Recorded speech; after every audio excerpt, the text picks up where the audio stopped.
Prodia Jogja. Kami persilahkan Ibu Nani untuk memberikan sambutan kepada peserta webinar pada pagi hari ini. Selamat pagi Mas Mika, salam sehat ya, semua sehat semuanya. Ya. Baik Bapak Ibu sekalian, Assalamualaikum warahmatullahi wabarakatuh. Salam sehat buat kita semuanya. Pada pagi hari ini, puji syukur dari Allah Subhanahu Wa Taala, kita semua diberikan kesempatan sehat ya, kesempatan sehat bahwa hari ini kita bisa bersama-sama mengikuti kegiatan yang dilaksanakan oleh Prodia Yogyakarta, yaitu merupakan kegiatan webinar. Walaupun dalam situasi pandemi seperti ini, kita tetap bisa bersama-sama. Dan hari ini kami akan mengambil topik mengenai check up sebagai investasi kesehatan. Kayaknya rasanya seperti asuransi ya, kok kenapa check up bisa merupakan suatu investasi kesehatan. Tapi memang benar bahwa justru di saat pandemi ini kita harus fokus untuk tetap melihat kesehatan kita bahwa kita harus prima. Dengan kondisi sehat kita bisa melawan pandemi ini. Seperti kalau Bapak Ibu sekalian memiliki kendaraan di rumah, motor, mobil, bahkan sepeda, pasti juga dilakukan rutin cek ya untuk misalnya olinya, bannya harus diperiksa dan sebagainya. Rasanya kita cinta kepada kendaraan kita karena kita tidak mau suatu saat kendaraan itu kita perlukan untuk digunakan, ternyata dia malah justru mogok atau tidak bisa dipakai. Dan itulah kita rela-rela untuk mengeluarkan biaya, melakukan check up rutin untuk kendaraan-kendaraan kita, karena kita tidak mau suatu ketika kita butuhkan, kita malah jadi kerepotan. Seperti itulah kita bahwa badan kita ini bagaikan sebuah kendaraan dan kita punya bagian-bagian atau fungsi-fungsi yang harus kita juga cek setiap saat supaya prima, dalam kondisi prima tubuh kita ini. Karena kita nggak mau tiba-tiba kondisi kita jadi sakit, pasti biaya juga akan lebih banyak dikeluarkan. Pagi hari ini kita sudah bersama Dr. Rizwan. Selamat pagi dokter. Terima kasih atas waktunya untuk bisa bersama dengan kami dan akan membahas banyak hal mengenai apa saja medical check-up yang diperlukan untuk kita menjaga kondisi tetap prima. Mungkin sebagian mengatakan bahwa check-up itu mahal, padahal sebetulnya tidak. Check-up itu merupakan suatu kondisi yang bisa kita ambil minimalis fungsi yang akan kita pakai, kemudian apabila ada yang perlu kita follow up, baru kita akan lakukan follow up lebih lanjut. Nah, dan tadi Mas Mika telah sampaikan, Bapak Ibu sekalian, nanti di akhir acara akan ada pembagian door prize ya. Rasanya vitamin D merupakan pemeriksaan yang ditunggu-tunggu ya. Ya, sebaiknya kalau memungkinkan lakukan pemeriksaan vitamin D untuk kita melihat kondisi selama pandemi ini, kita siap atau tidak untuk melawan virus tersebut. Bapak Ibu sekalian, selamat mengikuti webinar pada pagi hari ini, dan tentunya nanti Mas Mika juga akan menyampaikan layanan-layanan Prodia apa saja yang bisa kami sampaikan kepada Bapak Ibu sekalian di saat pandemi seperti ini. Rasanya Bapak Ibu khawatir kalau harus hadir ke laboratorium, maka silakan untuk mengkomunikasikan dengan kami untuk kami layani untuk panggilan ke rumah. Minta tolong Mas Mika nanti bisa disampaikan di akhir webinar apa saja layanan yang bisa dimiliki Prodia dalam rangka kondisi pandemi seperti ini. Baik Bapak Ibu, selamat mengikuti dan kita selalu berdoa selalu dalam keadaan sehat walafiat. Wassalamualaikum warahmatullahi wabarakatuh. Waalaikumsalam warahmatullahi wabarakatuh. Baik, terima kasih Bu Nani yang sudah menyampaikan sambutan pembukaan untuk webinar kita pada pagi hari ini. Semoga sahabat Prodia semua yang sudah join bisa gali informasi sebanyak-banyaknya, bisa belajar bersama-sama bagaimana menjaga kesehatan, bagaimana tubuh kita tetap termaintenance seperti kendaraan kita. Baiklah, selanjutnya kita akan langsung saja, mungkin ini pesertanya sudah tidak sabar ya, sampai baru mulai aja sudah ada pertanyaan. Ya, kita akan langsung mulai saja.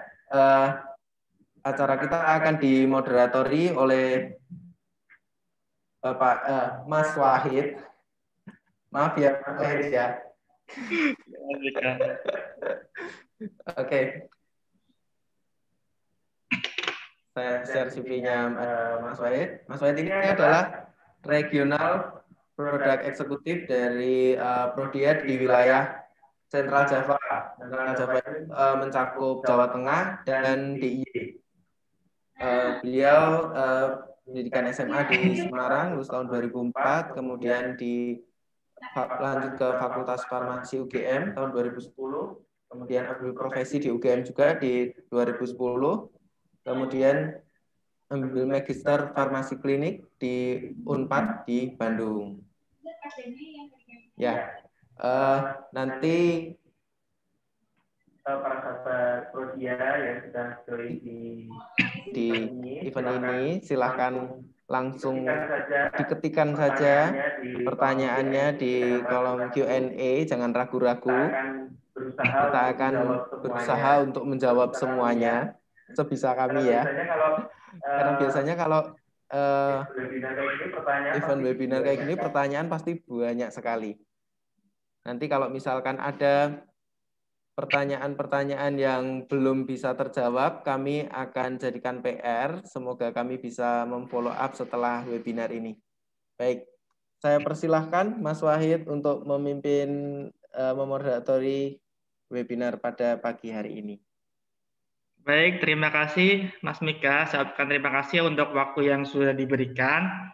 Sebelumnya, selamat pagi dan salam sehat buat semua sahabat Prodia yang ada di seluruh kota di Indonesia. Assalamualaikum warahmatullahi wabarakatuh. Salam sejahtera bagi kita semua. Senang sekali kami dari Prodia diberi kesempatan kembali untuk sharing bersama. Seminar ini adalah rangkaian dari seri webinar yang diselenggarakan oleh Prodia di area Central Java Region atau area Jateng dan DIY. Nah, pada tanggal 13 Februari di minggu lalu, di seri kelima kami menyampaikan tentang penyakit jantung. Dan di seri ke-6 atau di hari ini, kita akan menambah wawasan mengenai bagaimana pentingnya medical check-up. Kemudian pada minggu depan atau di tanggal 27 akan diadakan webinar seri ke-7. Temanya adalah pantau respon imun dengan anti SARS-CoV-2 kuantitatif. Mungkin bagi para sahabat Prodia yang ingin ikut, dipersilakan. Dan tentunya, pastikan sahabat Prodia mengikuti webinar ini sampai selesai. Karena ada door prize menarik ya, voucher medical check-up gratis dan vitamin D. Dan tentunya dengan syarat mengisi link kuesioner yang akan ditayangkan pada saat diskusi nanti, karena pengisian kuesioner merupakan syarat untuk mendapatkan door prize. Pada seri webinar ke-6 ini, kita akan menambah pengetahuan mengenai medical check-up. Nah, banyak penyakit yang dapat dicegah dengan melakukan medical check-up secara rutin. Nah, penyakit apa saja yang dapat dicegah dan pemeriksaan apa sajakah yang sebaiknya dilakukan nanti akan dibahas tuntas pada webinar kali ini. Nah, pada hari ini kita akan menambah wawasan tentang medical check-up. Telah hadir bersama kita narasumber yang sangat ahli di bidangnya. Beliau yang terhormat Dr. Rizwan Hadi Kusuma, Magister Sains Spesialis Patologi Klinik, yang akan membawakan materi medical check-up sebagai investasi kesehatan. Selama sesi presentasi dan diskusi berlangsung, sahabat Prodia dapat mengajukan pertanyaan di kolom Q&A ya. Nah, sebelum Dr. Rizwan menyampaikan materinya, izinkanlah saya membacakan kurikulum vitae dari beliau.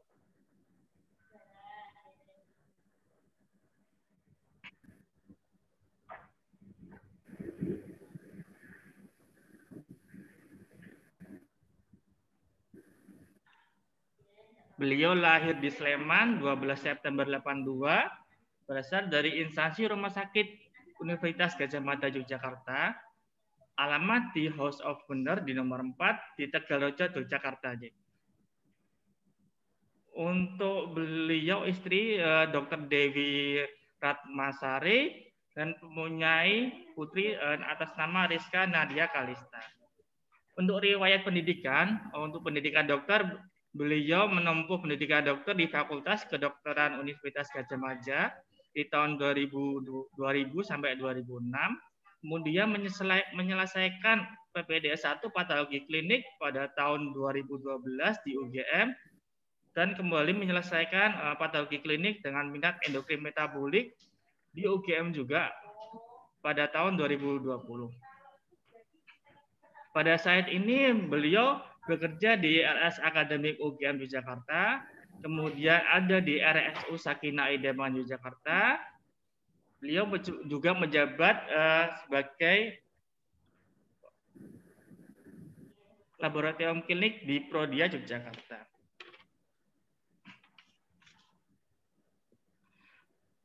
Nah, sebelum Dr. Rizwan memulai presentasinya, saya ingin melihat antusiasme dari para sahabat Prodia di seluruh Indonesia.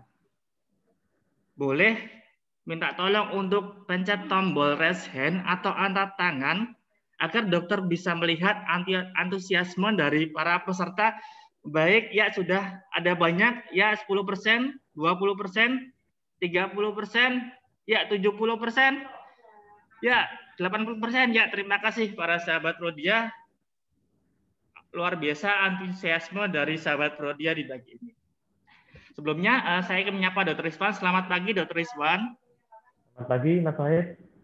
Pagi Dok, sepertinya para sahabat Prodia sudah tidak sabar Dok untuk mendengarkan materi dari Dr. Rizwan. Monggo silakan Dr. Rizwan untuk memulai presentasinya Dokter. Baik.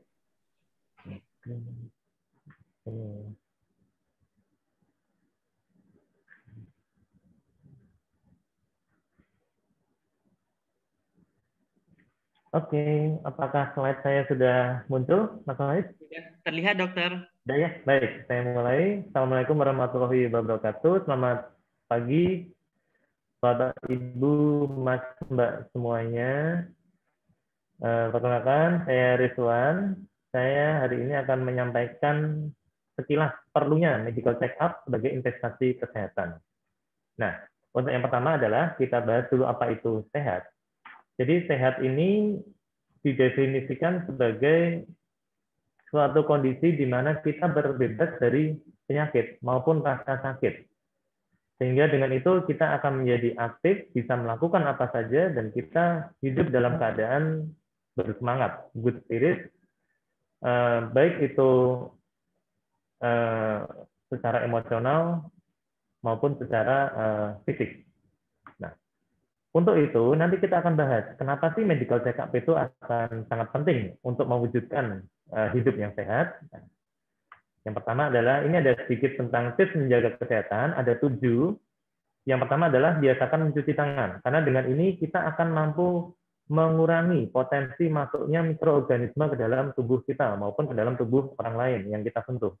Yang kemudian yang kedua adalah makan makanan yang bergizi, karena dengan makanan yang bergizi kita akan mampu meningkatkan sistem imun dan juga kita akan mampu mengurangi jumlah makanan yang potensial merusak tubuh kita.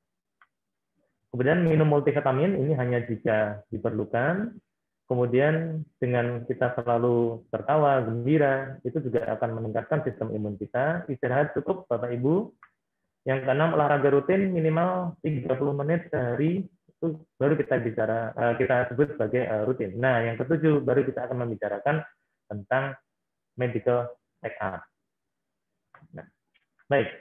Jadi check-up ini merupakan pemeriksaan minimal lengkap yang harus dilakukan untuk mengetahui status kesehatan, apakah ada penyakit ataupun potensial penyakit yang terdapat di dalam tubuh kita.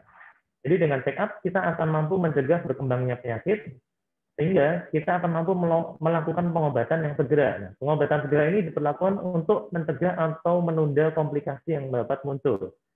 Dengan begitu kita akan mampu memperpanjang usia produktif, meningkatkan kualitas hidup, memperpanjang usia harapan hidup, dan yang terakhir menghemat biaya pengobatan.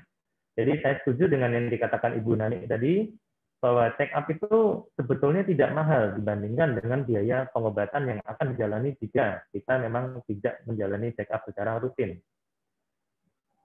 Nah, check-up itu akan mampu melihat lebih dalam, baik itu kondisi fungsi organ maupun kondisi metabolisme tubuh.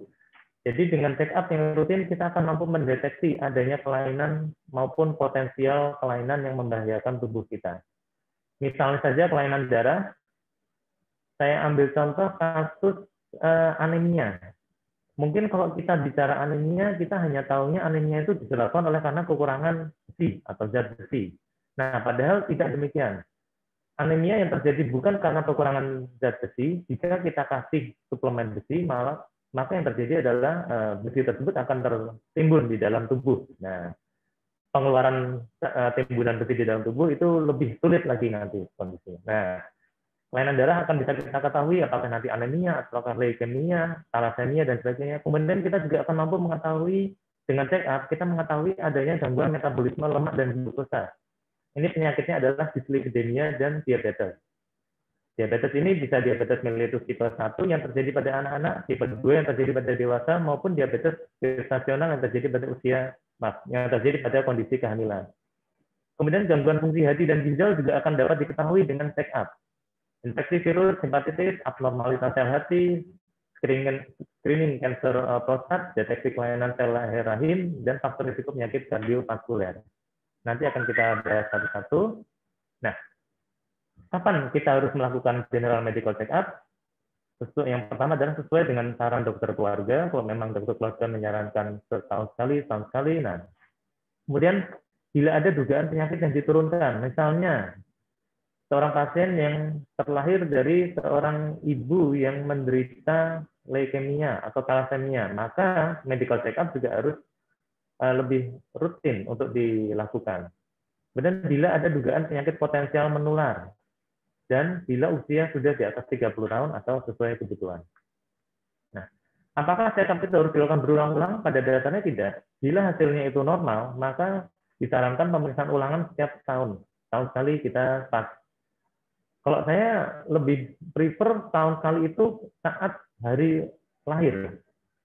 Jadi kita tidak akan lupa kapan kita harus medical check-up. Jadi saat ulang tahun itu kita sekalian medical check-up. Nah, kemudian jika hasilnya itu abnormal, maka pemeriksaannya mungkin akan lebih sering atau lebih khusus terhadap kondisi yang abnormal tersebut. Jadi akan di follow up sesuai dengan kelainan yang dijumpai. Nah, ini adalah beberapa kemungkinan kelainan pemeriksaan yang ditemukan saat general medical check-up. Jadi GMC ini tidak hanya melulu tentang laboratorium, tapi juga tentang tekanan darah, kemudian yang laboratorium kita akan melihat kelainan darah lengkap, urin lengkap, gula darah yang tinggi atau hiperglikemia atau diabetes, hiperurikemia atau kadar asam urat yang tinggi, gangguan fungsi hati, ginjal, kelainan fototoraks, dan USG abdomen. Jadi selain pemeriksaan fisik, ada pemeriksaan laboratorium dan pemeriksaan radiologi. Nah, yang pertama adalah kelainan pemeriksaan tekanan darah. Jadi untuk guideline yang terbaru tahun 2017 dikatakan hipertensi itu jika tekanan darah sistol yang atasnya itu di atas 130 atau yang bagian bawahnya diastolnya di atas 80. Itu jika sudah masuk ke dalam keadaan hipertensi. Nah, hipertensi sendiri akan dibagi menjadi 2 stage, yaitu stage 1 dan stage 2. Sedangkan dikatakan normal apabila tekanan darah sistoliknya di bawah 120 dan diastolik di bawah 80. Nah, untuk pengukuran tekanan darah ini dilakukan dengan posisi duduk dan pasien dalam kondisi yang tenang, tidak terburu-buru. Jadi kalau misalnya kita mau melakukan pemeriksaan tekanan darah, jangan sampai kita baru saja datang ke lab Prodia, masih ngos-ngosan langsung diperiksa. Nah, itu pasti akan tinggi. Jadi pasien harus tenang terlebih dahulu, baru dilakukan pemeriksaan tekanan darah. Nah, dengan melakukan pemeriksaan tekanan darah ini, maka kita akan bisa mengetahui apakah pasien ini termasuk kategori hipertensi atau tidak. Nah, jika hipertensi, maka pengobatan akan dapat segera dilakukan, sehingga komplikasi yang hipertensi seperti stroke dan penyakit jantung koroner itu bisa dihindari. Nah, sekali lagi, ini adalah meningkatkan morbiditas atau mengurangi morbiditas. Jadi angka kesakitan itu akan menurun dengan kita melakukan pemeriksaan tekanan darah secara teratur. Ini tadi tekanan darahnya. Yang berikutnya adalah pemeriksaan lab, dimulai dari pemeriksaan darah rutin atau hematologi lengkap, hematologi rutin sama aja. Nah, di sini kita akan bisa mengetahui kondisi eritrosit, sel yang mengangkut oksigen ke dalam tubuh kita. Kita akan melihat apakah jumlahnya itu normal, apakah morfologinya itu normal, akan terlihat semua. Kemudian kita juga bisa menilai leukosit atau sel darah putih, sel yang bertanggung jawab terhadap kekebalan tubuh. Kita juga akan mampu mengetahui kondisi pembekuan darah dan hemoglobin itu sendiri yang mengangkut eritrosit. mengangkut oksigen di dalam. Kemudian yang pemeriksaan yang kedua adalah pemeriksaan urin lengkap atau urin rutin. Pemeriksaan urin rutin ini dapat mendeteksi penyakit ginjal dan saluran kemih secara awal. Jadi yang namanya albumin atau protein ini harusnya ada di dalam darah, dia tidak dibuang melalui urin. Begitu juga eritrosit dan leukosit. Normalnya ini tidak terdapat di dalam urin, tapi terdapat di dalam darah. Nah, jika albumin terdapat di dalam urin, maka kita bisa mencurigai apakah glomerulus ginjal ini sudah mulai rusak, sehingga albumin yang harusnya itu tersaring ini tidak tersaring dan malah keluar melalui urin. Begitu juga dengan adanya sel darah merah. Apakah memang di dalam saluran urin itu terdapat perdarahan, atau mungkin terdapat batu, yang batu itu kemudian mengikis saluran kencing sehingga terjadi perdarahan, itu juga bisa terdeteksi dari sini. Dan kemudian jika ada sel darah putih, nah mungkin pada pasien terdapat infeksi saluran kencing. Kemudian ini pemeriksaan darah rutin yang tadi, darah rutin atau DL, kita bisa mengetahui anemia, kelainan leukosit, eosinofil, dan sebagainya. Kemudian dari pemeriksaan feses rutin atau feses lengkap, kita akan bisa mengetahui apakah ada parasit-parasit yang terdapat di dalam feses. Kemudian yang berikutnya adalah pemeriksaan lemak lengkap. Nah, tujuannya adalah untuk mendeteksi kelainan metabolisme lemak atau dyslipidemia. Seperti kita ketahui, secara rutin ada 4 profil lemak, 4 lemak yang akan diperiksa, yaitu kolesterol total, ini kolesterol jahat. Kemudian ada kolesterol LDL, kolesterol jahat juga. Ada kolesterol HDL, kolesterol baik, dan ada triglycerid, ini lemak yang jahat juga. Jadi yang jahat ada 3, yaitu kolesterol total, LDL, dan triglycerid. Sementara HDL ini adalah lemak yang baik. Kenapa lemak ini harus kita periksa? Seperti kita ketahui bahwa peningkatan lemak-lemak yang jahat akan mampu meningkatkan resiko terjadinya aterosklerosis atau perlemakan pada pembuluh darah. Yang itu akan meningkatkan risiko penyakit jantung koroner dan stroke. Jadi dengan kita periksa ini semua, kita akan mampu mengurangi risiko terjadinya penyakit-penyakit tersebut. Ini tadi sudah saya jelaskan. Nah, ini tadi. Ini disebut dyslipidemia. Dyslipidemia itu kita sebut apabila minimal ada 2 profil lemak yang seperti ini. Kolesterol totalnya naik, triglyceridnya naik, LDL-nya naik, atau HDL-nya turun. Jadi yang jahat kadarnya tinggi, yang baik kadarnya rendah. Ini kita sebut sebagai dyslipidemia. Nah, dari sini juga kita bisa mengetahui lagi ada lemak yang lebih jahat dibandingkan LDL, yaitu small dense LDL. Dia lemak LDL yang lebih kecil namun lebih padat, sehingga kalau dia itu menempel di dinding pembuluh darah, itu melepaskannya sangat sulit.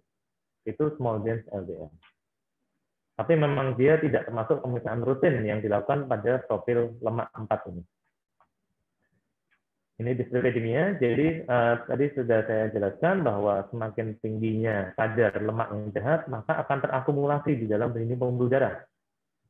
Yang itu akan menghambat aliran darah, yang kemudian kalau memang tensinya pasien pas naik, maka lemak-lemak yang nempel di pembuluh darah tadi bisa lepas, kemudian tersumbat di pembuluh darah yang lebih kecil. Nah, itu biasanya yang terjadi pada kasus stroke iskemik maupun penyakit jantung koroner. Ada ELP, Extended Lipid Profile. Nah, ELP ini dia tidak hanya menilai 4 profil lipid saja, tapi dinilai parameter lainnya. Selain 4 profil lipid yang sudah saya sebutkan, ada HSCRP, HbA1c, lipoprotein A, VLDL, small dense LDL, dan akhirnya skor ELP. Nah, ELP ini mampu menggambarkan prediksi penyakit jantung koroner yang akan terjadi 5 tahun ke depan. Apakah seorang pasien ini punya risiko PJK atau tidak? Dan kemudian dari sini juga bisa menilai usia jantung. Usia jantung. Ya.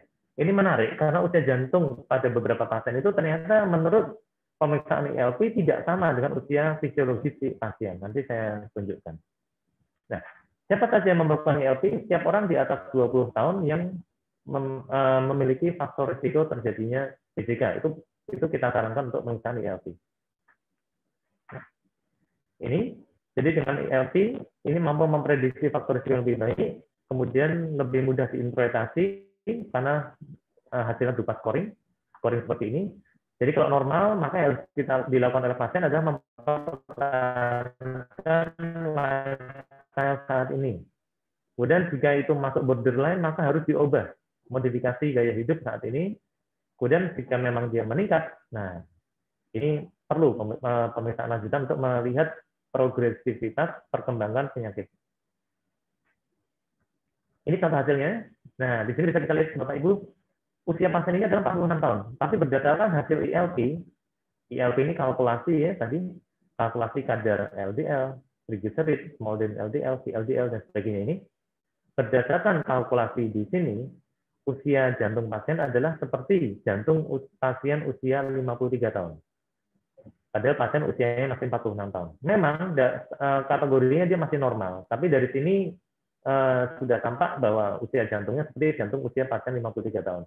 Kok bisa seperti ini? Kita lihat LDL-nya dia naik. Small LDL-nya dia juga ada. Kemudian ini non HDL-nya secara keseluruhan dan ada lipoprotein A. Nah, dari sini semua memang secara risiko terjadinya penyakit jantung PCK itu normal, tapi secara usia jantungnya tidak. Nah, oke, jadi ini harus ada perbaikan pada gaya hidup pasien, lifestyle pasien. Kemudian yang berikutnya adalah tentang diabetes. Seperti kita ketahui, diabetes itu ada dua penyebabnya. Bisa karena faktor keturunan, bisa karena faktor lingkungan. Lingkungan ini gara-garanya adalah gaya hidup yang berisiko. Makan berlebihan, aktivitas fisiknya rendah, kemudian tingkat stresnya tinggi. Nah, dua hal tersebut akan mengakibatkan insulin itu bekerja kurang baik. Atau kalau yang faktor keturunan itu terjadi pada diabetes mellitus tipe 1, itu memang insulin jumlahnya kurang. Seperti kita ketahui, insulin itu adalah suatu transporter yang diperlukan untuk mengangkut gula dari pembuluh darah, dari dalam darah, masuk ke dalam sel. Untuk selanjutnya, gula itu akan digunakan untuk metabolisme sel. Nah, kalau insulinnya itu kurang atau kurang baik kerjanya, ini kita sebut sebagai resistensi insulin. Nah, resistensi insulin ini akan mengakibatkan diabetes, yaitu kadar gula di dalam darah itu meningkat. Batasan untuk jangan disebut DM jika kadarnya di atas 126 untuk gula puasa.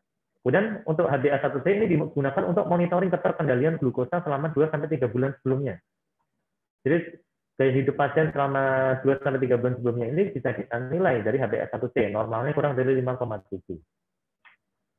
Oke, the next. Nah, ini gejala khas DM, sebetulnya istilahnya adalah 4P ya.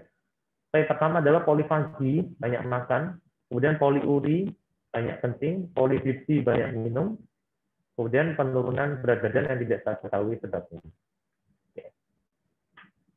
Nah, untuk diabetes mellitus ini dapat menimbulkan berbagai macam komplikasi yang membahayakan penderita. Pada stadium dini, sifatnya reversibel dan seringkali tidak bergejala. Nah, ini dia pentingnya general medical check-up. Karena kita terkadang tidak merasakan gejala apapun, tapi ternyata, oh, gulanya naik. Nah, saat gula masih awal-awal ini, sifatnya reversibel. Artinya, dengan diet yang baik, masih bisa kita normalkan lagi. Tapi itu pada stadium yang dini.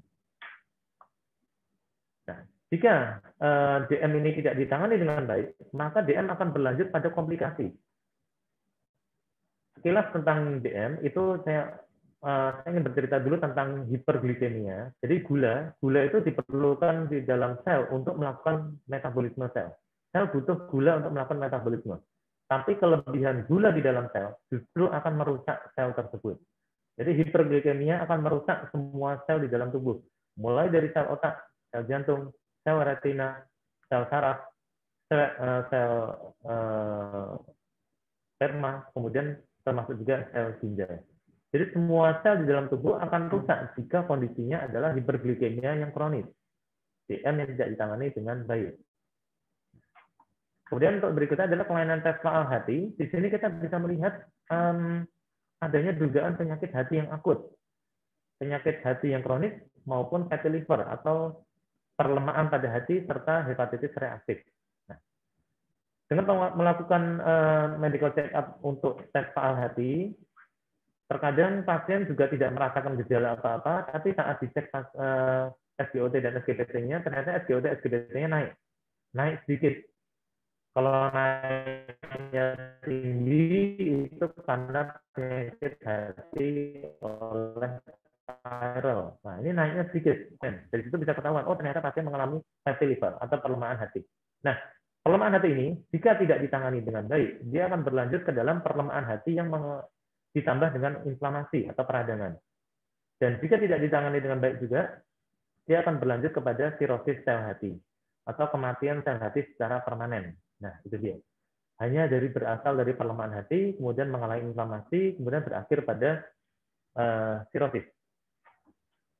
Jadi untuk pemeriksaan sel hati ini kita bisa melakukan pemeriksaan lanjutan untuk menegakkan jenis penyakit hatinya apa, kemudian petanda tumor yang lain atau infeksi virus yang lain, hepatitis A, B, C, D, E, kemudian pemeriksaan sehingga dapat diberikan pengobatan yang sesuai dengan penyakitnya. Ini tadi penyakit hati bisa disebabkan oleh karena infeksi maupun non-infeksi. Nah, oke. Hati merupakan organ yang terbesar. Fungsinya itu sangat penting, yaitu fungsi dari mengolah makanan yang diserap dalam usus, fungsi menyimpan dan membentuk zat yang diperlukan dalam tubuh, dan sebagai penetralisir obat atau racun. Dan ini perlu kita jaga karena kalau sudah mengalami sirosis atau kerusakan yang permanen, maka sudah tidak bisa diapa-apakan lagi. FAL hati ini yang virus ya, ada untuk hepatitis A, hepatitis B dan C. Ini yang sirosis tadi. Jika hati sehat, kurang lebih gambarannya seperti ini, tapi jika sudah sirosis, maka akan terbentuk jaringan fibrosis di seluruh permukaan sel hati. Dan ini sudah tidak bisa lagi berfungsi. Jadi hati yang sudah mengalami sirosis sudah tidak bisa melakukan fungsinya sebagai fungsi normal liver. Ini perkembangan virus infeksi virus hepatitis B. Hepatitis B ini yang paling sering terjadi di populasi kita. Jadi jika dia memang terjadi di awal, ini dia bisa sembuh. Meskipun kemudian berlanjut juga, dia juga bisa sembuh. Tapi jika sudah masuk sampai sirosis, sampai kanker sel hati, ini sudah sulit. Kemudian untuk hepatitis B ini penularannya melalui cairan tubuh, Bapak Ibu, melalui darah maupun cairan genital. Nah, jadi selama tidak kontak dengan cairan tubuh tadi ya, melalui darah maupun cairan genital, itu harusnya hepatitis B bisa dicegah. Untuk penanda hepatitis akut ini kita bedakan berdasarkan waktu terjadinya. Dikatakan akut jika hepatitis tersebut berlangsung kurang dari 6 bulan. Dan dikatakan kronis jika itu lebih dari 6 bulan. Nah, untuk yang akut, pemeriksaan lab yang diperlukan adalah selain tadi SGOT dan SGPT, juga penanda hepatitis A, B, C, dan E. Ini parameternya. Nah, yang rutin kita gunakan adalah HBsAg. Jadi HBsAg ini kita gunakan untuk mengetahui keberadaan virus hepatitis B melalui pendeteksian bagian S-surface, permukaan. Jadi HBsAg merupakan antigen yang dihasilkan oleh permukaan virus hepatitis B. Ya, saya menganalogikannya sebagai ular. Kalau kita melihat di dalam rumah ada kulit ular, berarti kurang atau tadinya ada ular. Nah, itu HBsAg. Mendeteksi hepatitis B secara tidak langsung menggunakan bagian surface-nya antigen hepatitis B. Kemudian antibodi terhadap hepatitis B kita sebut sebagai anti-HBs. Nah, anti-HBs ini akan muncul pada saat tahap penyembuhan. Jadi setelah virus hepatitis B-nya itu mati, kalah, maka akan terbentuk anti-HBs. Nah, anti-HBs ini menunjukkan adanya proses penyembuhan atau menunjukkan adanya immunity, kekebalan terhadap virus hepatitis B. Ini hepatitis B yang kronis yang berlangsung lebih dari 6 bulan. Parameter yang kita perlukan adalah selain OTPT, kita juga mendeteksi penanda virus hepatitis B. HBsAg, HBAg, anti-HBc, anti-HBe, dan HBV DNA. Kemudian untuk hepatitis C, yaitu anti-HCV dan HCV-RNA. Yang next adalah pelayanan pemeriksaan tes faal ginjal. Jadi fungsi ginjal yang utama adalah memproduksi urin. Urin itu untuk membuang sisa metabolisme dan racun dari dalam tubuh. Nah, gangguan pada fungsi ginjal pada stadium dini itu seringkali tidak disadari. Orang-orang biasanya taunya bahwa ginjalnya sudah mengalami gangguan saat urinnya itu sudah mulai sedikit atau urinnya berwarna tidak seperti biasanya.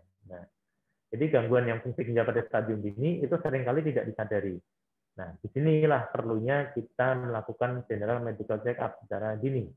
Karena gangguan fungsi ginjal yang diketahui secara pada stadium dini itu mampu ditangani lebih baik dibandingkan yang sudah tahap lanjut.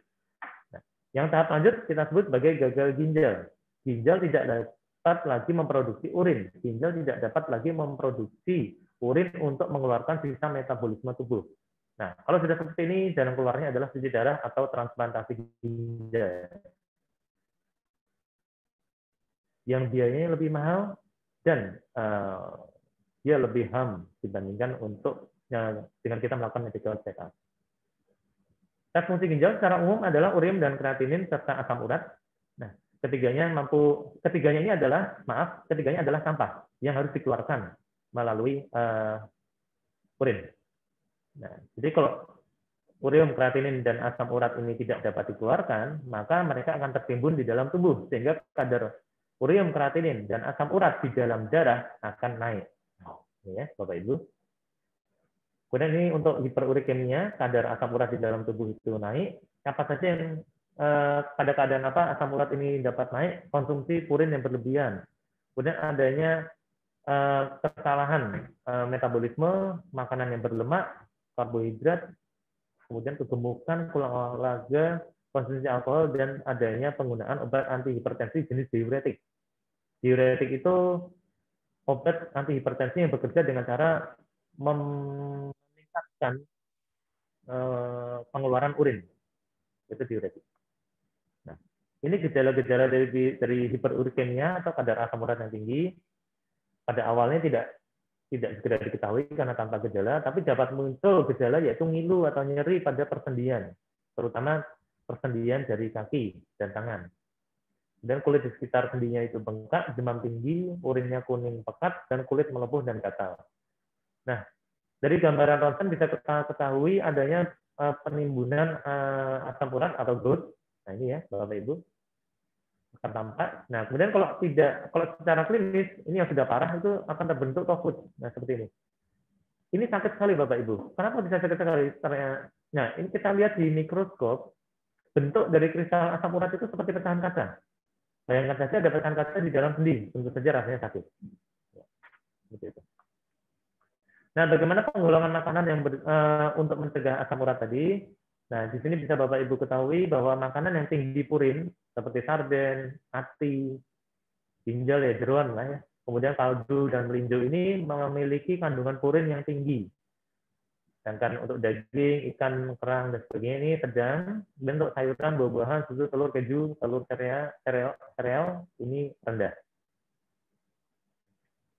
Kemudian yang penyakit berikutnya yang dapat kita cegah dengan medical check-up yang rutin adalah kanker. Nah, kanker ini merupakan penyumbang kematian nomor 2 di dunia, dan 10 juta orang meninggal karena kanker setiap tahun. 1 dari 6 juta orang menderita kanker, dan 70% kanker terjadi di negara dengan pendapatan low middle. Sepertinya kita termasuk di dalam negara ini. Kemudian angka kejadian kanker diprediksi akan terus meningkat. Nah, namun perlu diketahui bahwa kanker dapat dicegah. Ya. Dengan apa? Dengan pencegahan dan deteksi dini untuk mendapatkan penata-laksanaan yang dini juga. Itu kanker dapat kita cegah. Ini sekilas tentang biaya pengobatan kanker.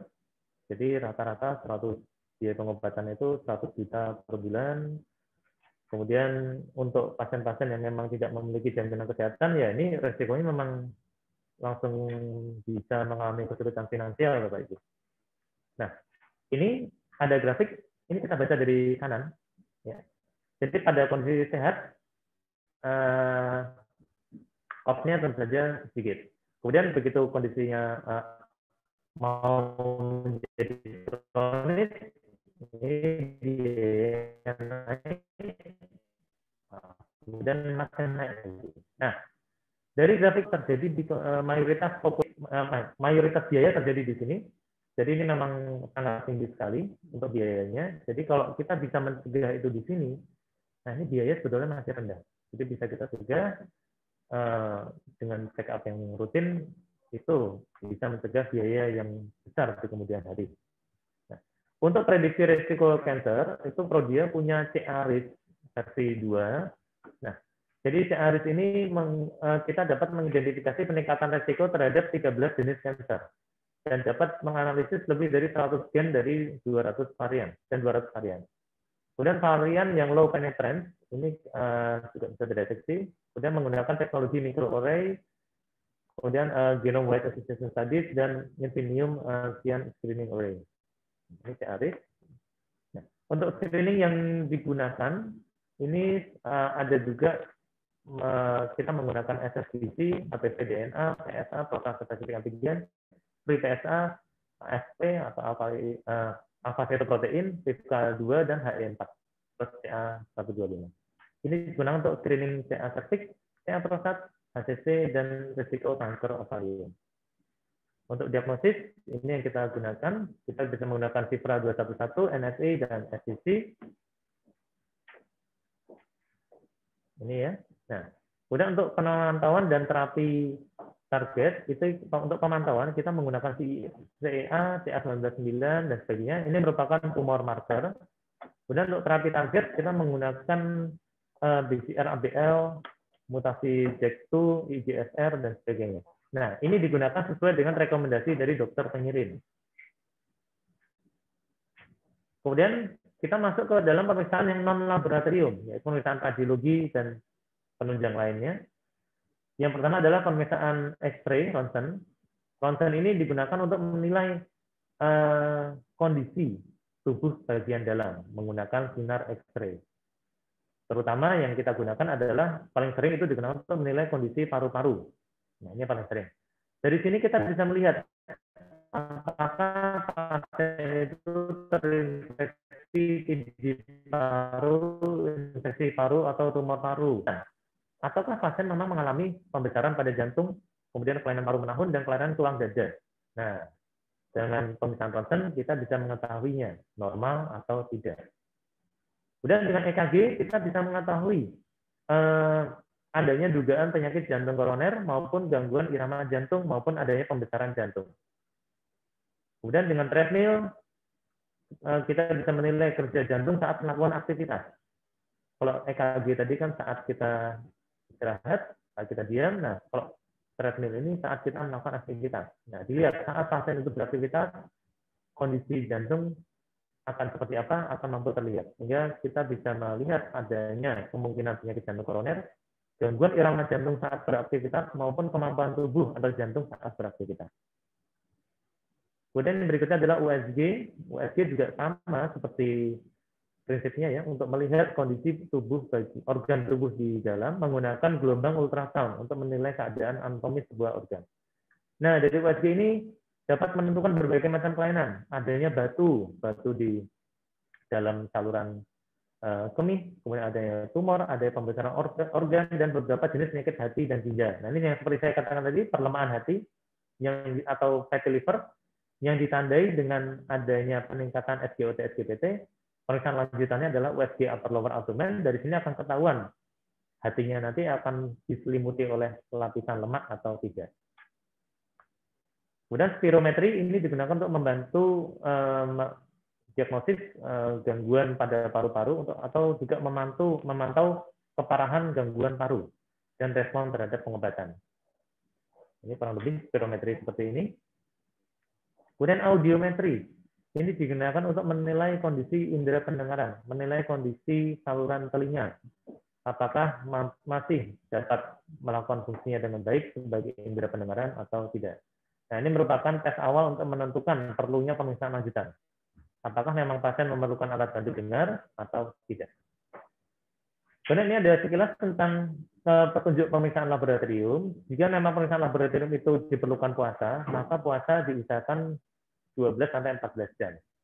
Kemudian jika pemeriksaan laboratorium tersebut memerlukan sampel urin, penampungan urin sebaiknya dilakukan pada pagi hari. Nah, kemudian pastikan daerah sekitar alat kelamin itu bersih dan kering. Jadi jangan sampai masih kotor, kemudian langsung ditampung urinnya, maka bakteri-bakteri yang ada di alat kelamin akan mampu terbawa ke dalam urin, sehingga nanti akan mengakibatkan diagnosis yang keliru.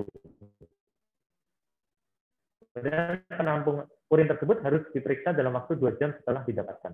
Dan urin yang ditampung itu kalau bisa urin aliran tengah, urin pancar tengah. Jangan urin yang pertama kali keluar. Karena urin yang pertama kali keluar itu biasanya bakterinya di dalam urin sangat tinggi, karena dia seperti fungsinya membilas ya. Jadi bakteri yang ada di saluran urin itu akan terbilas, kemudian tertampung. Nah, itu akan mengakibatkan diagnosis yang keliru nanti. Jadi diusahakan adalah urin yang aliran tengah atau urin pancar tengah.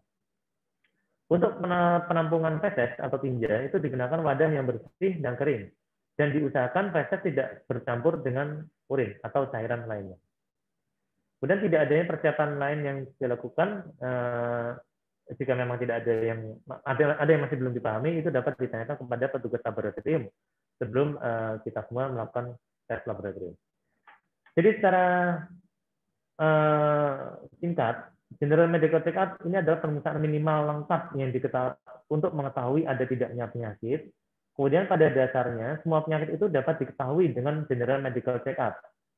Nah, kemudian dengan general medical check-up yang rutin, kita bisa melakukan deteksi dini yang fungsinya adalah sebagai pengobatan yang fungsinya adalah untuk mencegah penyakit berlanjut dan kemudian juga digunakan untuk pengobatan dan pencegahan penyakit. Demikian kami sampaikan, Bapak Ibu. Terima kasih. Waktu saya kembalikan kepada Mas Wahid. Baik, terima kasih Dr. Ridwan. Wah, menarik sekali ya para sahabat Prodia apa yang disampaikan oleh Dr. Ridwan pada webinar kali ini, bahwa medical check-up itu penting, apa saja item yang diperiksa, kemudian kelainan-kelainan apa sajakah yang dapat ditemui pada saat melakukan medical check-up, agar kita bisa waspada terhadap hasilnya. Dok, ini sudah banyak sekali dok pertanyaan yang masuk, Dr. Ridwan. Baik. Ya, pertanyaan pertama ini jawabnya mulai dari mana nih? Ini saya pandu saja dokter. Ini pertanyaan pertama dokter dari dokter dari Mas Rizwan di Surabaya dokter. Pertanyaan menarik dok.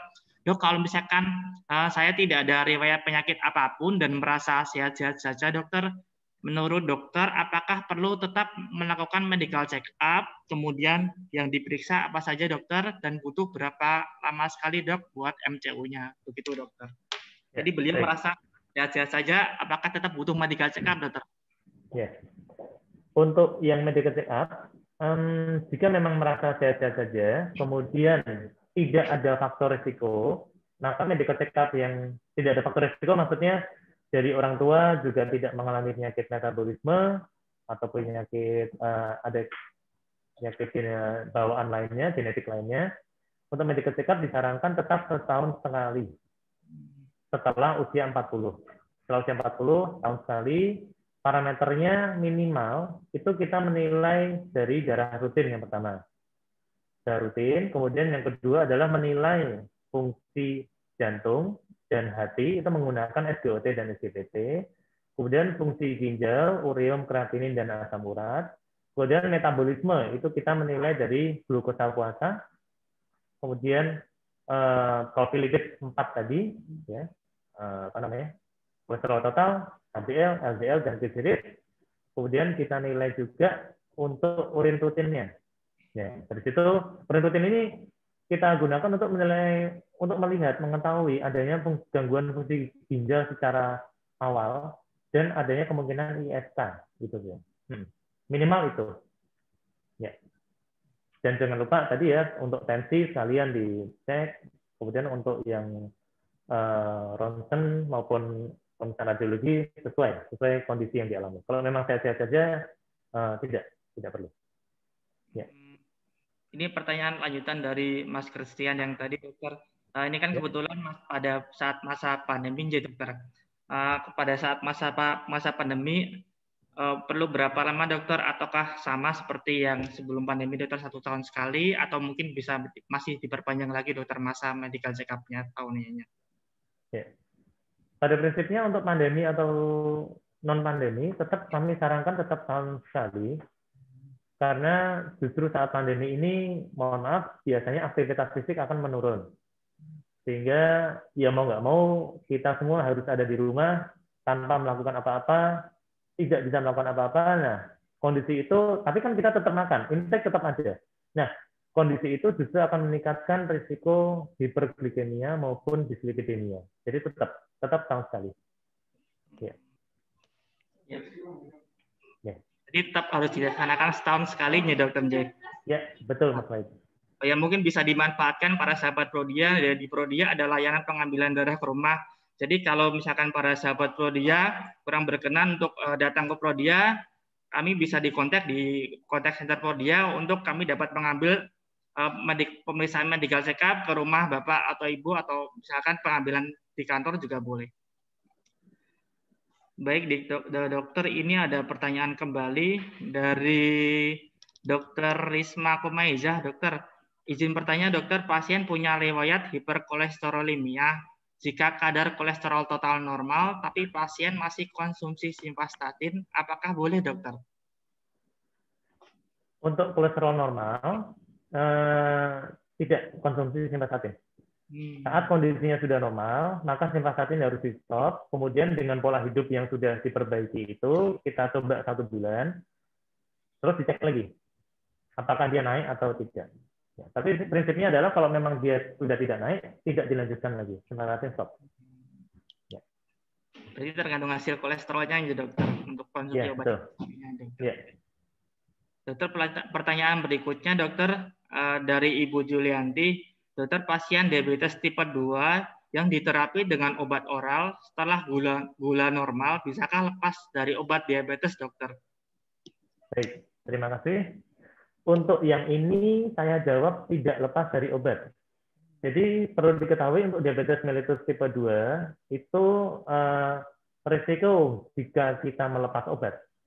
Dan risiko jika kita tetap dengan obat untuk mempertahankan kontrol glikemik yang normal, itu risikonya lebih rendah, risiko terjadinya komplikasi itu lebih tinggi kalau kita melepas obat. Jadi untuk yang diabetes mellitus, mohon maaf, memang untuk pengobatan ini kita seumur hidup. Jadi obat ini memang kita gunakan untuk membantu pengendalian gula. Jangan sampai gulanya itu tidak terkendali dengan baik. Nah, pengendalian gula itu bukan hanya kita nilai menggunakan glukosa darah puasa. Karena kalau puasanya kita perpanjang, maka gula darah puasa pasti akan normal. Nah, jadi fluktuasi kadar gula itu kita nilai menggunakan pemeriksaan lab yang namanya glycated albumin. Nah, dari situ kita mampu mengetahui keterkendalian gula, fluktuasi gula, amplitudenya kadar gula itu naik turunnya itu bagus atau enggak, itu dari glycated albumin. Nah, untuk pasien DM itu kalau kita lepas obat, maka amplitudenya itu akan menjadi tinggi. Naik turunnya gula itu akan menjadi tinggi, sangat fluktuatif. Nah, fluktuasi naik turunnya gula yang tinggi ini akan mampu meningkatkan resiko kerusakan retina. Nah, yang akhirnya nanti akan berdampak pada retinopati diabetik. Jadi untuk DM obat lanjut, meskipun sudah normal. Jadi untuk pasien-pasien DM, obat tidak boleh dihentikan langsung, jadi harus tetap sesuai dengan fungsi dokter dan tetap menjaga gaya hidup dokter Iswanji. Ya, betul, Mas Ray.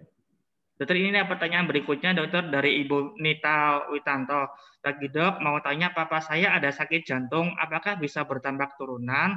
Kemudian beliau juga bertanya juga, apakah saya punya riwayat hipotiroid tapi sudah diablasi dan masih minum obat levotiroxin seumur hidup. Saya takut ada hubungan dengan irama jantung yang kadang-kadang tidak teratur, dokter. Jadi hubungan antara hipotiroid dan irama jantung, dokter. Baik. Untuk yang hipotiroid ini kalau memang dimintanya adalah seumur hidup, maka harus ada mestinya bukan cuma hipotiroid biasa, mestinya ada kondisi di belakang yang lebih melatari fungsi dari kelenjar tiroid. Kok bisa sampai hipo ini minum obatnya terus-menerus. Nah, untuk ini saya tidak bisa mengatakan lebih lanjut karena kita harus tahu infonya adalah kita harus tahu info apakah memang terdapat background yang melatari kenapa obat ini akan harus diberikan secara seumur hidup. Gitu. Kemudian untuk yang gangguan irama jantung sehubungan dengan tiroid, pada prinsipnya kelainan tiroid, hipotiroid, itu akan mengakibatkan hipometabolisme, termasuk hipometabolisme pada jantung.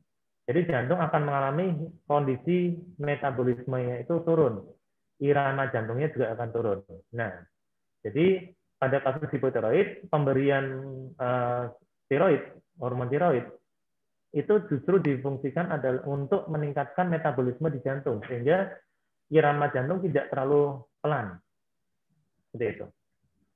Tapi untuk pengobatan yang seumur hidupnya atau tidak, ya, itu wewenangnya DPJP. Ya. Kemudian yang ini dokter, pertanyaan yang pertama tadi dokter, kebetulan beliau punya bapak untuk riwayat penyakit jantung dokter, apakah bisa berdampak turunan dokter? Bisa. Jadi seorang anak yang lahir dari seorang orang tua yang menderita PJK itu dia memiliki potensi lebih besar dibandingkan anak lain yang dilahirkan dari orang tua yang sehat. Sehingga dengan begitu memang wajib untuk melakukan kontrol atau deteksi dini atas kondisi PJK tersebut. Baik, berarti memang ada faktor keturunan ya dokter, ya, untuk penyakit jantung menurun dari ayah ke anaknya. Informasi untuk Ibu Nita Winata bahwa di Prodia ada permisahan untuk resiko penyakit jantung secara genetik yang dinamakan CBD-RIS. Untuk info lebih lanjut mungkin bisa ditanyakan ya Ibu Nita untuk permisahan CBD-RIS di cabang-cabang terdekat.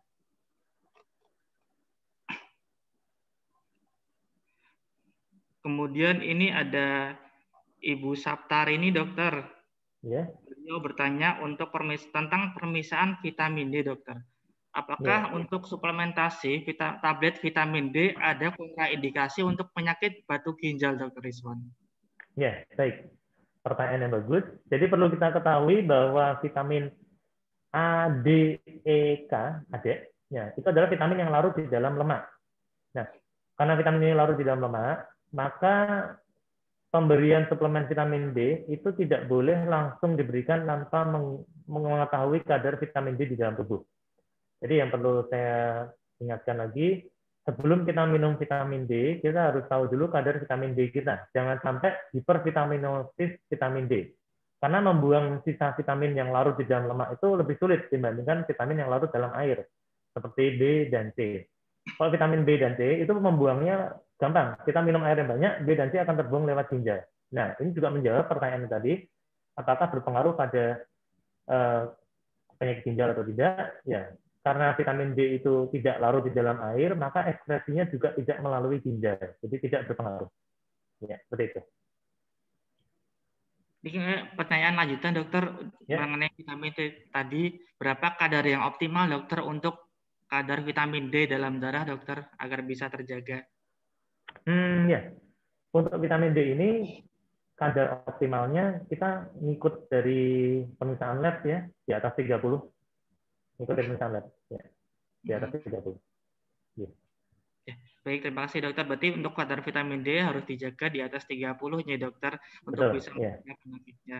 Dan sebagai info untuk para sahabat Prodia di rumah, bahwa untuk pemisahan vitamin D di Prodia sudah tersertifikasi internasional DEKA sejak tahun 2014. Jadi sudah tervalidasi secara internasional. Kemudian ini ada pertanyaan dari Ibu Indah dokter. Dokter izin bertanya, saya pernah cek laboratorium dan SGPT melebihi nilai rujukan. Diagnosa peningkatan enzim hati. Sarannya memperbanyak sayur dan buah serta rutin olahraga, dokter. Berapa bulan lagi untuk cek lab ulang, dokter, untuk SGPT-nya? Ya.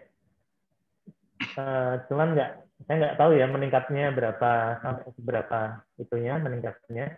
Cuman jika peningkatannya itu tidak melebihi, kadarnya SGPT tidak melebihi 100, jadi SGPT masih berkisar angka puluhan, itu biasanya disebabkan karena kelelahan atau over exercise, bisa juga karena fatty liver.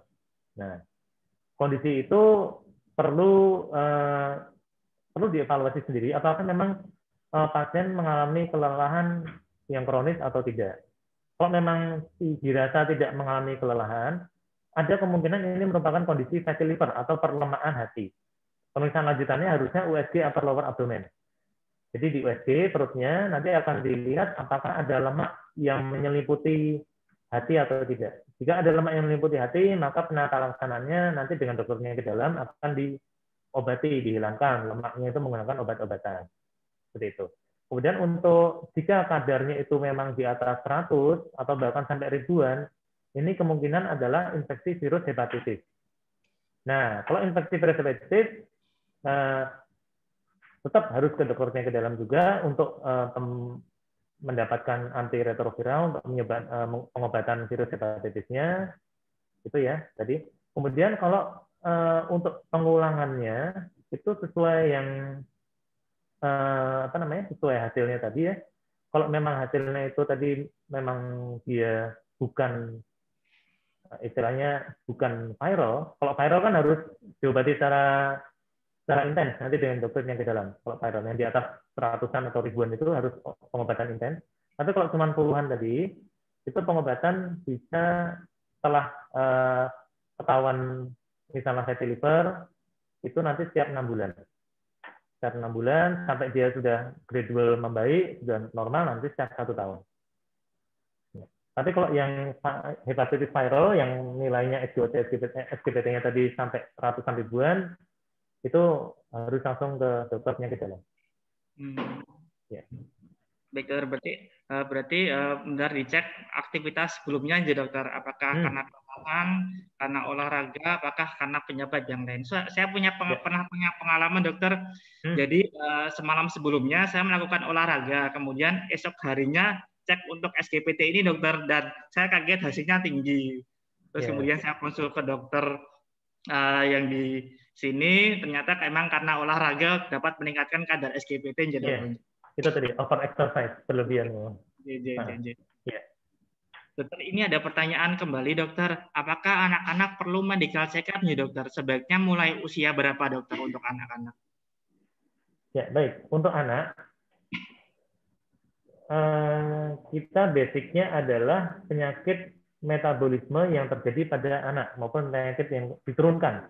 Nah, untuk penyakit yang diturunkan ini kita saran untuk yang awal kan begitu, kalau bayi itu punyanya dokter anak ya, tapi begitu dia sudah anak-anak maka kita bisa menggunakan di luar program cek darah rutin. Darah rutin ini kalau bisa sih sekalian morfologi darah tepi. Nah, darah rutin dan morfologi darah tepi ini bisa kita gunakan untuk menilai apakah pasien ini anemia atau tidak.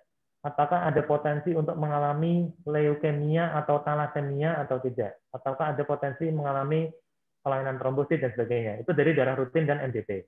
Kemudian yang kedua adalah glukosa puasa. Ya.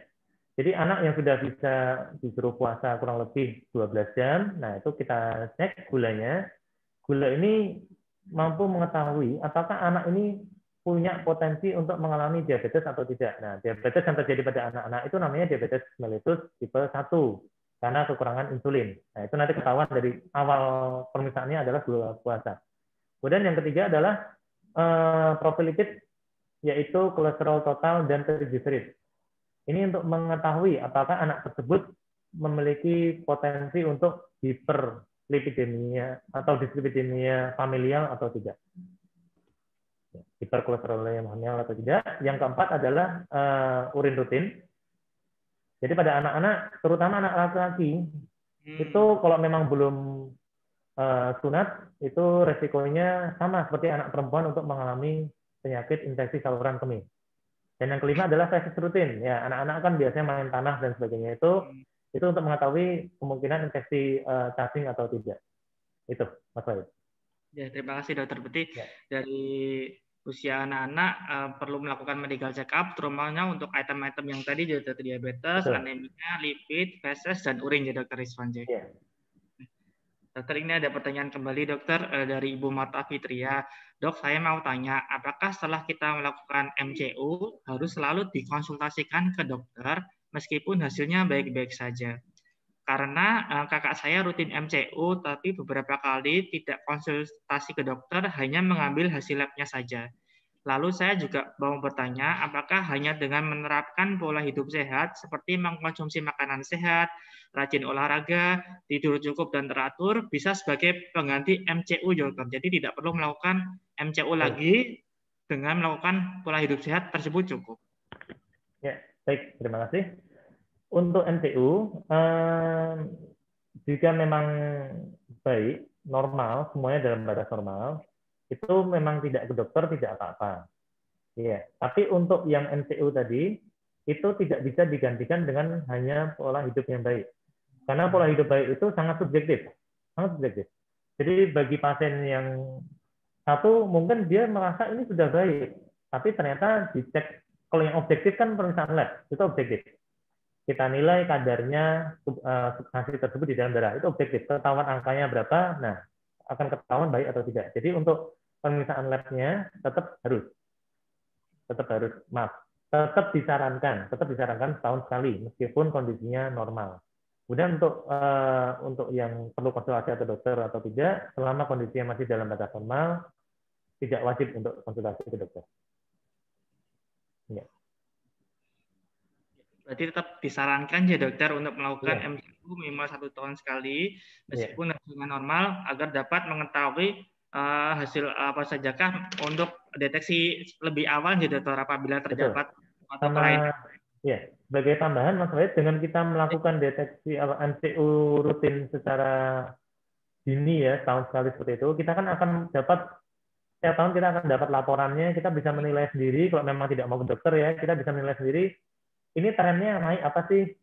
Misalnya gula puasa tahun ini nah angkanya 95, terus tahun berikutnya jadi 100, tahun berikutnya 105 loh. Ini kok mulai naik ya. Nah, jadi kan kita bisa lebih aware.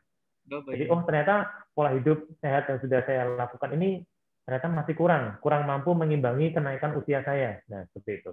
Jadi seperti semakin meningkatnya usia juga kemampuan metabolisme juga tidak bisa baik lagi seperti saat kita dulu masih muda seperti itu. Ya, gitu. Baik dokter, terima kasih dokter Rizwan. Dokter, pertanyaan kembali dokter dari Ibu Sri Mugi Wahyuti. Dokter, selama ini baru sekali dokter general medical check up, itu pun sudah lama. Sekarang beliau berumur 57 tahun, banyak keluhan diantaranya asam urat, kolesterol tinggi. Apakah beliau perlu untuk melakukan medical check up dokter? Pemeriksaan medical check up yang di usia 57 tahun sebaiknya apa saja nih dokter? Ya, baik. Untuk pemeriksaan medical check up itu nanti bisa ditanyakan langsung misalnya ke Prodia, kan di situ ada paket-paketnya ada banyak ya, tapi pada prinsipnya usia 57 itu yang sudah saya terangkan tadi, darah rutin itu wajib. Kemudian fungsi darah rutin, SGOT, SGPT, urin, kreatinin, asam urat, gula puasa, 4 profil lipid, urin rutin. Nah, kemudian karena usia sudah di atas 45 tahun ditambah EKG. EKG, ya. Jadi untuk EKG untuk menilai karena usia di atas 45 atau usia postmenopause itu hormon estrogen sudah semakin turun. Nah, seperti kita ketahui, estrogen itu bagi wanita adalah hormon yang memproteksi untuk terjadinya penyakit jantung koroner maupun penyakit aterosklerosis. Nah, dengan estrogen yang sudah semakin turun, maka tidak ada lagi yang memproteksi seorang wanita dari penyakit-penyakit tadi. Sehingga kita harus lakukan pemeriksaan medical check up lebih rutin, tahun sekali minimal, dan ditambah dengan EKG. Ya. Baik dokter, berarti EKG untuk usia di batas 45 tahun ya dokter, untuk selebihnya pemeriksaan darah yang rutin. Dokter, ini ada pertanyaan lagi dokter dari Ibu Maria, dokter. Lebih baik mana dokter untuk pemeriksaan diabetes terkait dokter periksa gula darah yang biasa atau yang 90 hari sekali? Begitu, dokter. Baik. Baik, pertanyaannya bagus. Paham deh. Jadi pemeriksaan gula yang biasa itu maksudnya gula darah puasa ya, itu glukosa darah puasa. Jadi tidak ada yang lebih baik Ibu, tidak ada yang lebih baik. Jadi itu fungsinya berbeda. Jadi gula darah puasa itu hanya menilai kadar gula darah selama 1 hari kemarin. Jadi kalau hari kemarin itu dietnya mati-matian, olahraganya di-push sekali, kemudian puasa diperpanjang, minum air putih banyak, mohon maaf, gula puasa itu bisa normal, padahal biasanya tidak normal. Ya. Atau bisa turun sekali, Jadi beberapa memang saat kontrol ke dokter pengen hasilnya baik. Nah, itu gula puasanya dalam beberapa hari sebelumnya mereka push agar turun. Nah, seperti itu. Habis periksa dokter, kemudian lupa lagi makan makanannya bebas lagi seperti apa. Nah, itu. Jadi gula puasa hanya menilai kadar gula harian saja. Nah, sedangkan yang gula yang 90 hari itu yang adalah HbA1c ya. HbA1c itu menggambarkan rata-rata gula selama 2-3 bulan. Itu fungsinya berbeda. Jadi kalau yang tadi harian, kalau yang ini memang untuk menggambarkan rata-ratanya. Jadi pada beberapa pasien yang saya temui itu gula puasanya bagus, tapi HbA1c-nya tinggi. Nah, ini terjadi karena apa? Karena saat pasien mau diambil darahnya, dia diet mati-matian, obatnya rutin apa nah. Tapi lupa bahwa HbA1c itu bisa mengetahui rangkuman kadar gula selama 2-3 bulan. Nah, itu tadi. Terus ada lagi yang paling baru itu glycated albumin. Nah, ini penting sekali untuk diperlukan untuk mengetahui fluktuasi naik turunnya gula. Jadi kalau kita itu habis makan coklat banyak atau permen banyak, itu kadar gula darah kita akan tinggi, akan naik. Terus tiba-tiba kita meeting nggak bisa makan, nggak bisa minum, terus gula darah kita turun. Terus habis itu begitu selesai meeting ada coffee break, kita makan yang banyak lagi. Nah, itu naik turun. Nah, naik turunnya gula seperti itu akan mampu merusak glycocalyx retina sehingga akan mampu mengakibatkan kebutaan pada pasien diabetes. Nah, itu bisa dicegah dengan kita melakukan pemeriksaan glycated albumin. Itu menggambarkan gula 2-3 minggu sebelumnya. Jadi ada yang gula harian, gula puasa, gula yang 2-3 minggu sebelumnya yaitu glycated albumin, dan gula yang 2-3 bulan sebelumnya yaitu HbA1c. Tidak ada yang lebih baik karena itu saling melengkapi. Seperti itu. Baik, terima kasih dokter. Berarti kalau misalkan pengen pemantauan lebih valid, pakai yang 3 bulan sekali nyetor HbA1c untuk pemantauannya karena tidak terpengaruh dengan makanan dan aktivitas. Dokter, ini ada pertanyaan dari Ibu Sri Lestari, dokter. Dokter, 2 tahun lalu hasil USG di Prodia ada gejala batuk empedu karena perlemakan. Kemudian setelah setahun rutin pengobatan dan perawatan gejala batuk empedu sembuh. Apakah batuk empedu ini bisa betul-betul sembuh, dokter? Bagaimana supaya batuk empedu tidak kambuh lagi? Dan pemeriksaan apa saja yang paling efektif untuk mendeteksi awal gejala dari batuk empedu, dokter Rizwan? Baik. Untuk batuk empedu ini memang bisa sembuh, bisa hilang. Tapi orang yang sudah pernah mengalami batuk empedu, maka dia memiliki potensi untuk mengalami batuk empedu lebih tinggi dibandingkan orang yang belum pernah mengalaminya. Jadi tetap ada risiko untuk itu. Kemudian untuk obat-obatan maupun pencegahan untuk batuk empedu, seperti kita ketahui bahwa empedu itu jalurnya lemak. Jadi semakin banyak lemak yang kita makan, maka di situ juga akan semakin crowded juga. Dan kalau memang minumnya kurang, maka daerah yang berlemak tersebut akan mengkristal menjadi batu. Prinsipnya seperti itu. Nah, untuk pemeriksaan lab yang digunakan untuk mengetahui adanya potensi mengalami batuk empedu atau tidak, itu SGOT, SGPT, ALP, dan gamma GT. Ada 4. Ya. Jadi SGOT, SGPT tadi untuk menilai fungsi jantung dan hati. Kemudian ada ALP, alkali fosfatase, dan ada GGT, gamma GT. 4 itu. Karena dengan penilaian 4 itu kita akan mampu melihat fungsi hati beserta saluran empedu. Kemudian jika nanti memang kadarnya meningkat, pemeriksaan lanjutan berikutnya adalah USG. Atau kalau mau kalian datang ya nggak masalah, 4 tadi ditambah USG sekalian, biar nggak bolak-balik. Ya. Itu Mas Wahid. Baik, dokter. Terima kasih, dokter. 2 pertanyaan lagi, dokter, sebelum kita tutup sesi diskusi kali ini. Ini ada pertanyaan dari Ibu Lia, dokter. Apakah fecal calprotectin itu, dokter, kalau misalkan fecal calprotectin tinggi, meningkat? Gimana? Maaf, enggak. Oke, dokter. Kurang jelas. Untuk permisaan fecal calprotectin, dokter. Sebentar. Di Oke. question nomor berapa ya? Saya kurang Oh, iya. jelas ini. Dari Ibu Lia Fanti Santosa. Ibu lihat sebentar.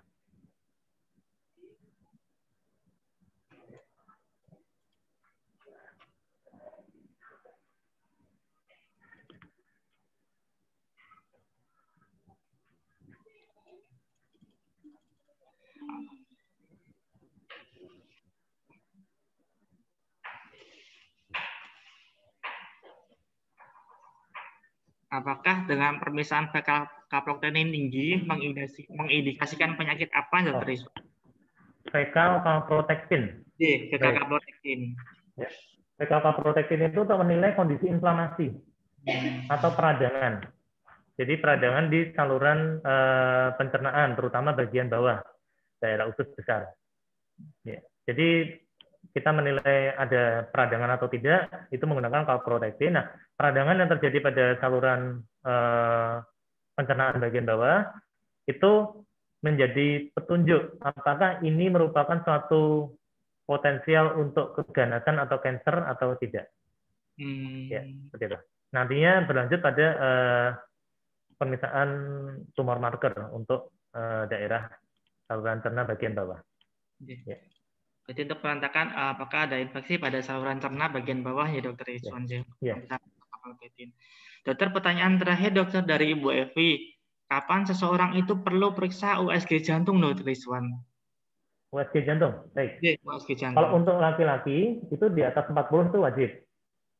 Di atas 40 tahun sekali itu bukan tahun sekali, USG ya, USG jantung ya. USG jantung itu kalau pada usia kanak-kanak itu biasanya sudah dilakukan oleh dokter anak untuk mengetahui apakah adanya kelainan bawaan atau tidak, kelainan anatomis atau tidak.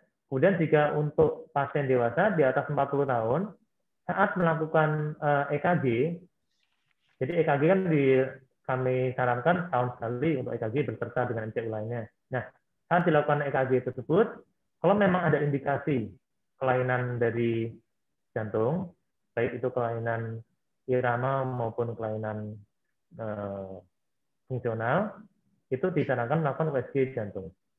Jadi screeningnya adalah EKG dulu, baru USG. Ya. Kalau untuk yang perempuan setelah usia menopause, untuk EKG tadi, bareng sama MCU-nya. Ya. Itu Mas Said. Baik, terima kasih Dokter. Para sahabat Prodia sudah cukup banyak ilmu yang kita serap hari ini dan sudah mendekati pukul 11 siang. Karena keterbatasan waktu juga, mohon maaf kami belum dapat menjawab semua pertanyaan yang masuk. Mari kita berikan aplaus secara virtual untuk Dr. Rizwan yang telah berkenan memberi wawasan bagi kita di siang hari ini. Kemudian untuk menutup acara ilmiah pada pagi hari ini, boleh saya ambil kesimpulan bahwa seperti yang sudah disampaikan banyak oleh Dr. Rizwan, bahwa penyakit itu dapat dicegah yaitu dengan melakukan medical check up secara rutin, melakukan pemisahan laboratorium yang tepat, kemudian melakukan perubahan gaya hidup yang lebih sehat, dan yang tak kalah penting adalah dengan konsul kepada dokter yang ahli di bidangnya. Untuk acara berikutnya saya serahkan ke Mas Mika. Silakan Mas Mika. Baik, terima kasih Mas Wahid. Terima kasih Dr. Rizwan yang sudah memaparkan. Mohon maaf untuk pertanyaan-pertanyaan yang belum bisa terjawab. Mungkin lain kesempatan bisa ditanyakan kembali. Silahkan join di webinar Prodia di seri selanjutnya, di seri 7. Kami akan informasikan juga apabila akan dilaksanakan webinar yang selanjutnya. Baik. Selanjutnya saya akan menginformasikan layanan-layanan Prodia yang disediakan oleh Prodia untuk membantu pelanggan Prodia mendapatkan fasilitas layanan kesehatan supaya lebih mudah. Saat ini sebetulnya aplikasi Prodia, ini saya share tentang aplikasi Prodia, jadi di handphone sahabat Prodia semua bisa diinstal aplikasi Prodia Mobile.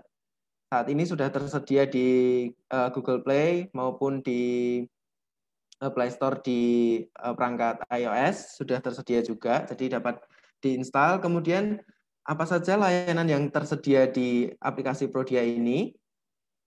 Di sini pelanggan Prodia dapat melakukan pemesanan pemeriksaan secara online. Jadi sahabat Prodia bisa langsung pilih pemeriksaan apa yang dibutuhkan, kemudian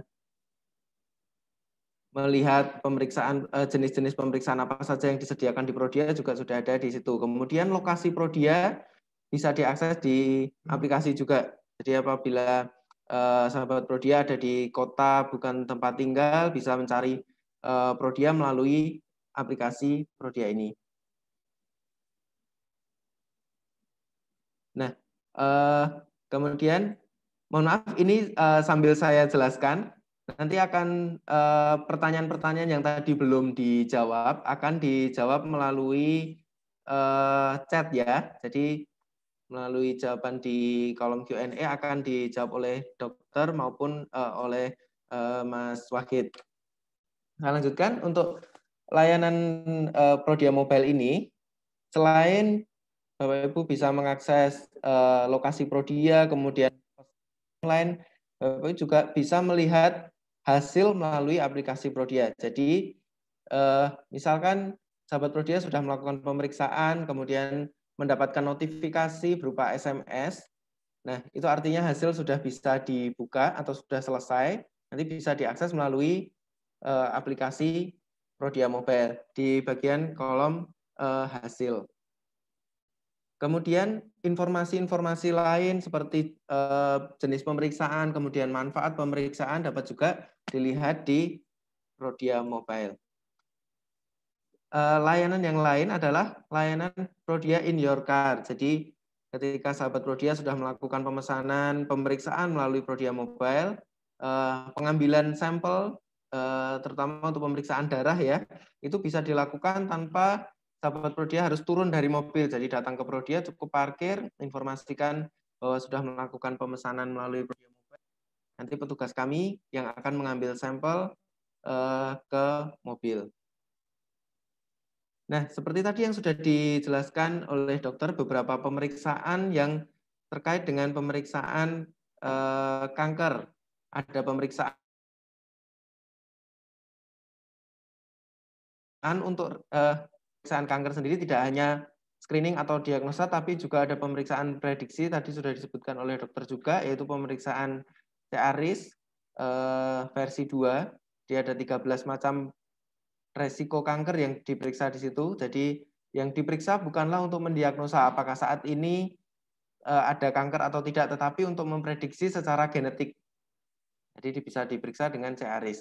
Kemudian ada pemeriksaan screening. Jadi pemeriksaan ini untuk pemeriksaan screening ada pemeriksaan sitologi serviks berbasis cairan atau SSBC, HPV DNA ini untuk pemeriksaan screening kanker leher rahim. Kemudian ada PSA, free PSA, prostat.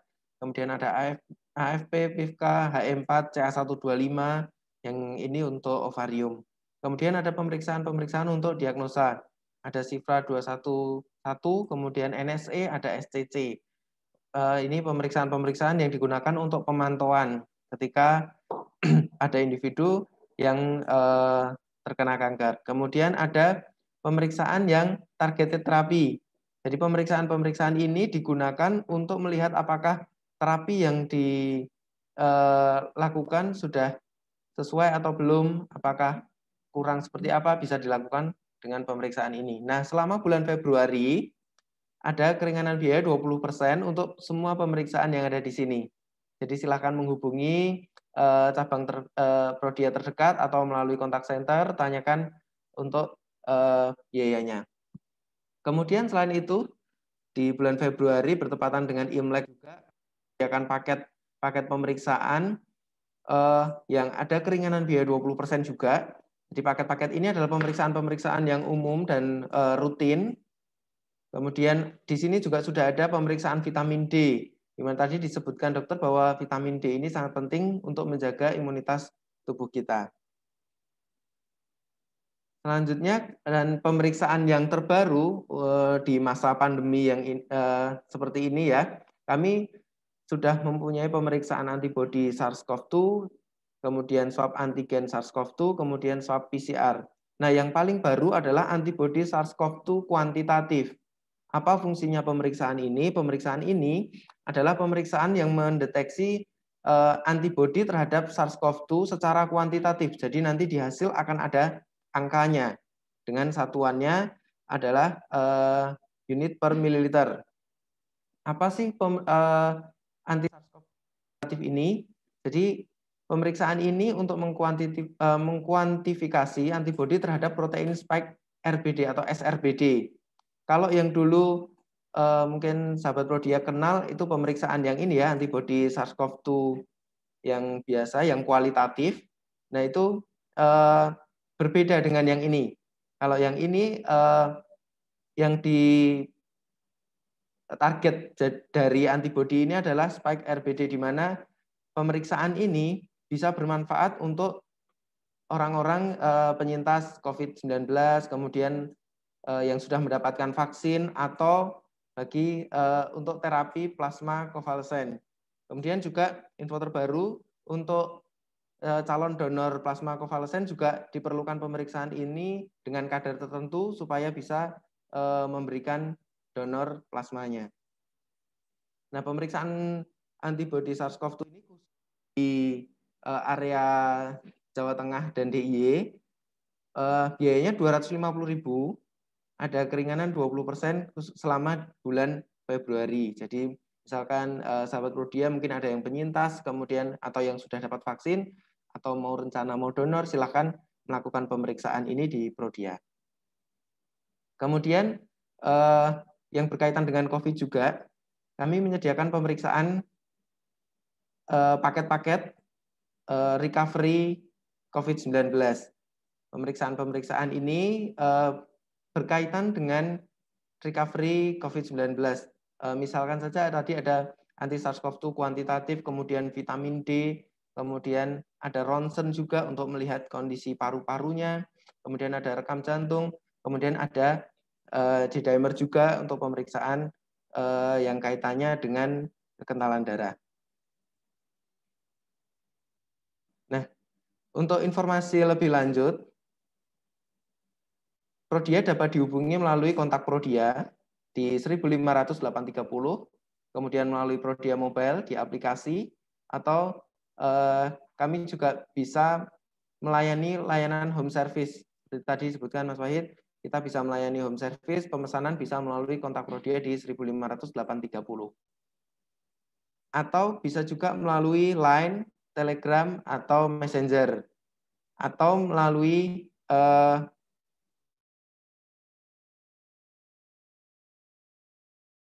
kami juga ada di Instagram ID. Nah, ini untuk sosial media Prodia. Untuk kemudian rekaman dari webinar ini bisa disaksikan di YouTube Prodia juga. Silahkan di search aja di YouTube. Nah, ini adalah pemenang door prize pada pagi hari ini. Ada Ibu Rini untuk pemenang pemeriksaan vitamin D 25 OH total. Kemudian Ibu Yulianti Yuli. Kemudian untuk pemenang pemeriksaan profil lemak ada Ibu Rima Zaira Al-Kawarismi. Selamat untuk pemenang hadiah. Kami akan menghubungi melalui email. Jadi pastikan untuk mengisi kuesioner sebagai absensi atau presensinya. Silahkan di copy linknya yang sudah diketikkan tadi di chat. Nah, ini linknya, silahkan di screenshot dulu. Nanti bisa diketikkan di browser atau di copy yang ada di chat. Baik. Oke, ini mungkin masih ada pertanyaan-pertanyaan yang masih sedang proses dijawab ya. Saya lihat masih ada beberapa pertanyaan lagi.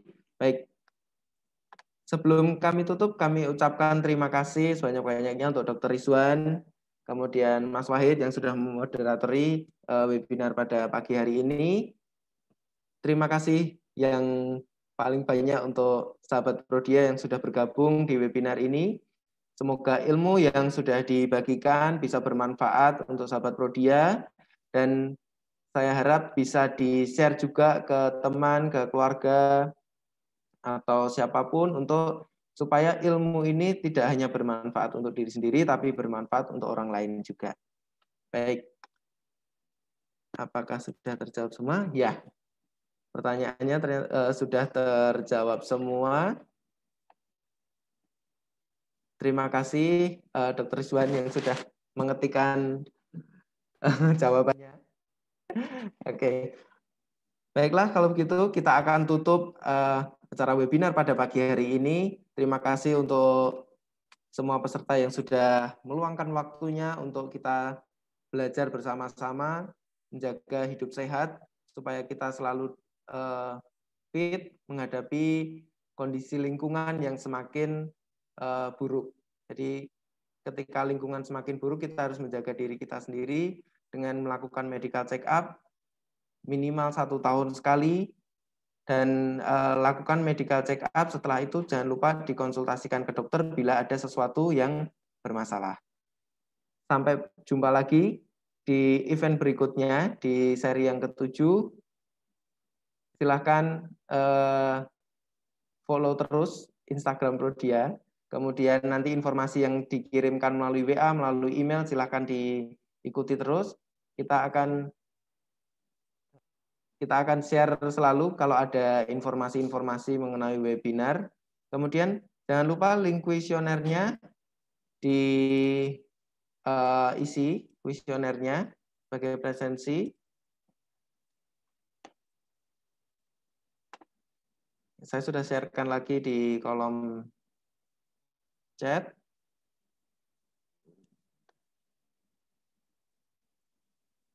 Ya, silahkan. Baik, mungkin Mas Wahid ada yang mau disampaikan lagi? Sudah cukup, Mas Mika. Sudah cukup, baiklah. Terima kasih untuk semua sahabat Prodia. Sampai jumpa lagi di event berikutnya. Mungkin boleh foto dulu sebelum ditutup untuk room webinarnya. Oh ya. Mbak Bepi. Untuk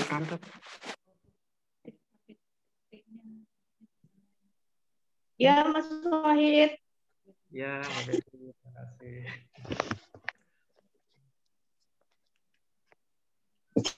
Baik, saya izin untuk foto capture 1,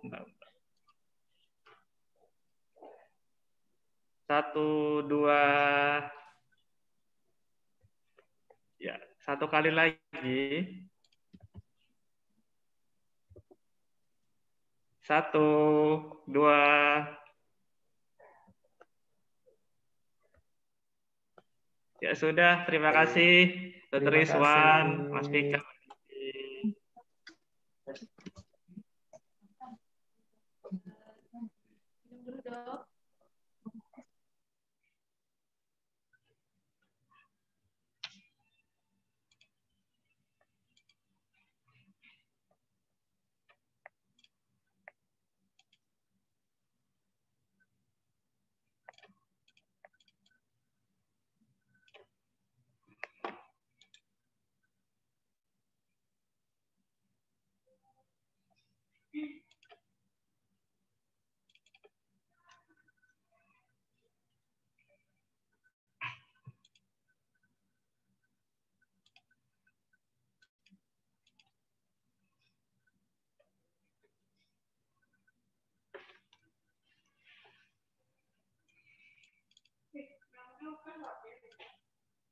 Enggak.